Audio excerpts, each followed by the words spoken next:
Nima uchun muvaffaqiyatli insonlar boshqa payt emas, aynan ertalab soat 5 gacha uyg'onishga harakat qilishadi? Buning sababi nimada? Muvaffaqiyatli insonlar ularning miyasi qanday tuzilganini bilishadi va ular miya to'lqinlari va jarayonlarining barcha afzalliklaridan foydalanishga harakat qiladi. Bizning miyamiz elektr impulslaridan foydalanib, ularni ko'pincha to'lqinlar deb atashadi. Miyamiz ma'lum bir tezlikda ishlaydi. Taxminan 10,5 Gz, 8 Gz dan 13 Gz gacha bo'lgan diapazon alfa ritm deb ataladi. Bu holatni yana ongsizlikka darvoza deb atashadi. Biroq agarda sen soat 5 gacha uyg'onsang, sening miyang teta va alfa ritmlar oralig'ida bo'ladi. Ya'ni bu holatda miyang yanada ongli va chuqur holda o'rganishga qodir bo'ladi. Biroq u bo'shashgan holatda bo'ladi. Bu degani chuqur mulohaza qilish uchun ko'p harakat qilishingizga to'g'ri kelmaydi. Barcha muvaffaqiyatli insonlarga ma'lum bo'lgan yana bir muhim narsa bor. Inson uyg'onganida uning ongsizligi yuqori darajada sezuvchan bo'ladi. U barcha ma'lumotlarni o'ziga shimib oladi. Sen ilk 20 daqiqada ko'rayotgan, eshitayotgan ma'lumotlarning ta'siri ostida bo'lgan barchasi senga ahamiyatli ta'sir ko'rsatadi va butun kun qanday kayfiyatda bo'lishingizni ta'minlaydi. Aynan shuning uchun muvaffaqiyatli insonlar bu paytda xotirjamlikda o'tirib, inson ruhini ko'taruvchi audio yozuvlarni tinglaydilar.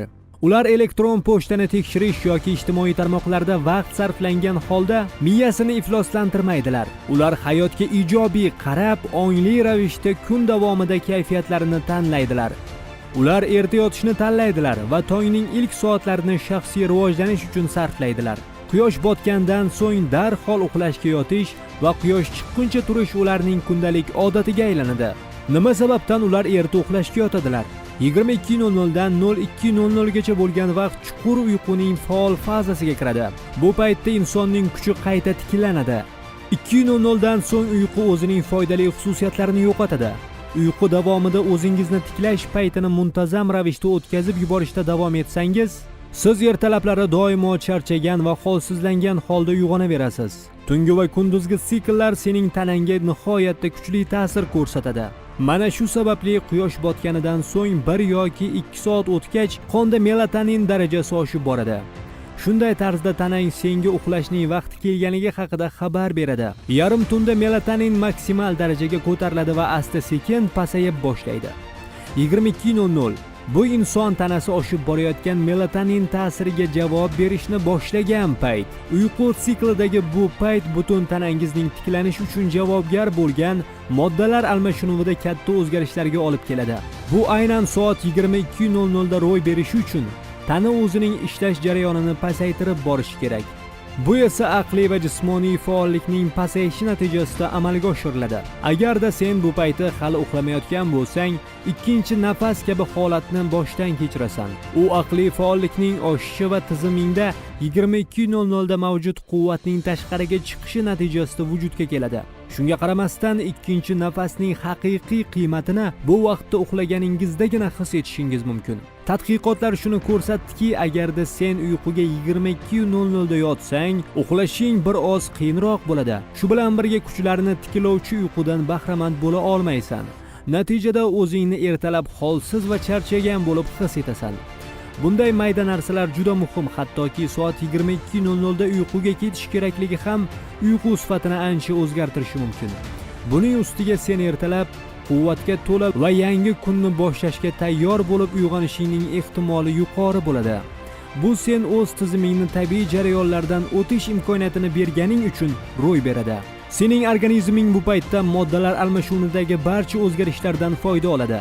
Agarda sen 22:00 dan kech yotadigan insonlar toifasiga kirsang, bu vaziyatni qanday o'zgartirish haqida o'ylab ko'rishing zarur. O'z oldinga maqsad qo'y.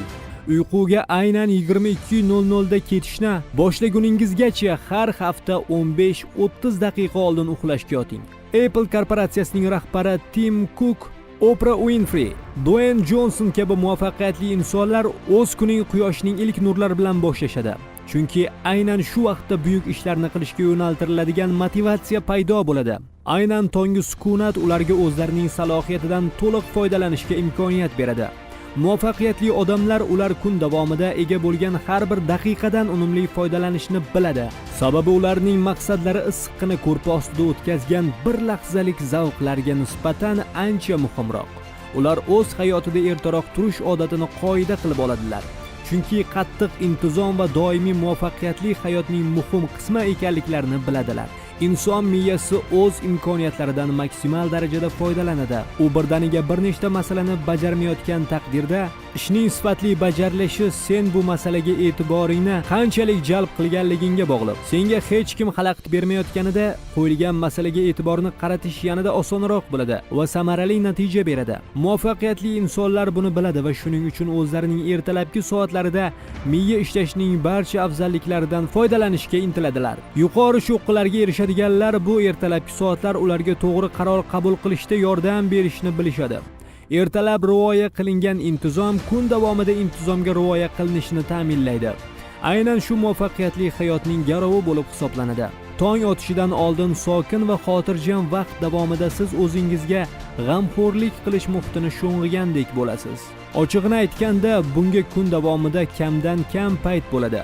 Budilnik chalishni to'xtatganida hayot yo'lingda katta to'siqqa duch kelasan va uni aylanib o'tmaslik faqat sening qaroring.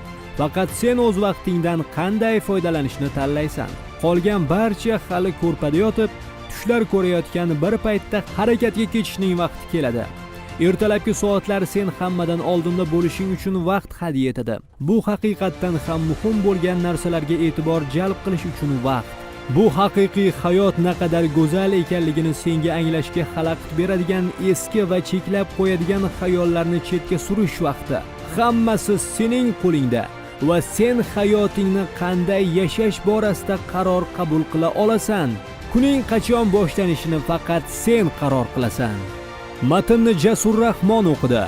Nurli media mahsuloti. Bizdan uzoqlashmang.